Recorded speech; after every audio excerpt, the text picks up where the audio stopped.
Salamat Panginoon at syempre sa aking Holy Spirit. Babasahin ko lang yung 29. Sana makinig kayo. Ang payag laban sa Ehipto noong ika-12,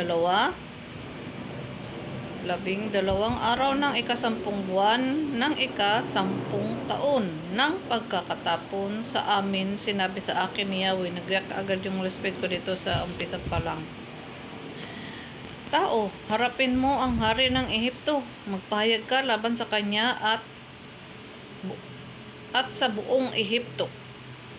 Ay, ito pala. Tao, harapin mo ang hari ng Ehipto. Magpahayag ka laban sa kanya at sa buong Ehipto. Sabihin mong, ito ang ipinapasabi ko, ako'y laban sa iyo, hari ng Ehipto. Ikaw na malaking buwayang nagbabad sa tubig, ikaw na nagsasabing, ang ilog nilo ay iyo, pagkat ikaw ang gumawa nito.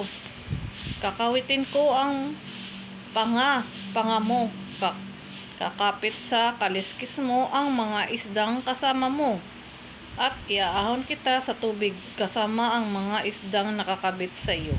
Ihagis kita sa ilog, pati ang mga isdang kasama mo sa batis. Ihagis ko nga kayo sa gitna ng bukid, at hindi kayo titipunin ni ililibing.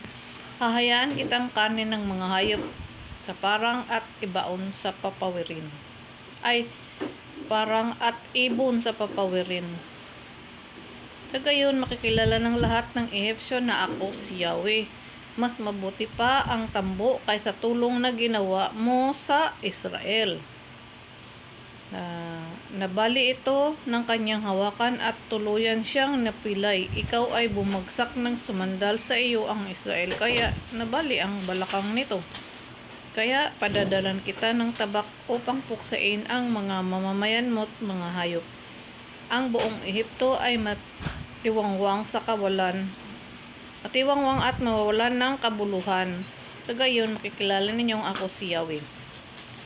Sinabi mo, iyo ang ilog nilo, pagkat ikaw ang gumawa niyon. Dahil dyan, laban ako sa iyo at sa iyong ilog nilo. Ititiwangwang ko ang buong Ehipto at gagawin kong walang kabuluhan mula sa Migdal hanggang Sebene at sa mga hangganan sa Ethiopia. Sa loob ng 40 taon, walang tao o hayop na tutungtong dito ni titira. Gagawin ko itong pinakamapanglaw sa lahat ng lupain, at ang mga lungsod ay 40 taon.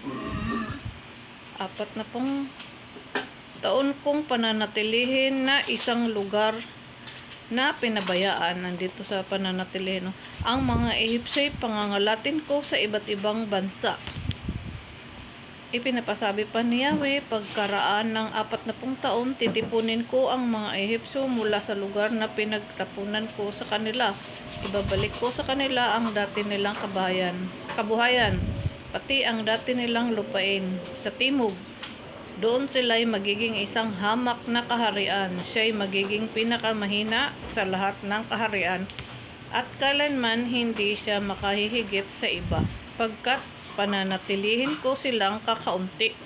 Hindi na muling aasa sa kanya ang Israel, pagkat maalala niya na masama ang ginawa niyang paghingi ng tulong sa Ehipto. Sa gayong nakikilala nilang ako si Yahweh. Yun lang po. God bless everyone. Kapayapaan, habag, at sumasa atin nawa ang Panginoon.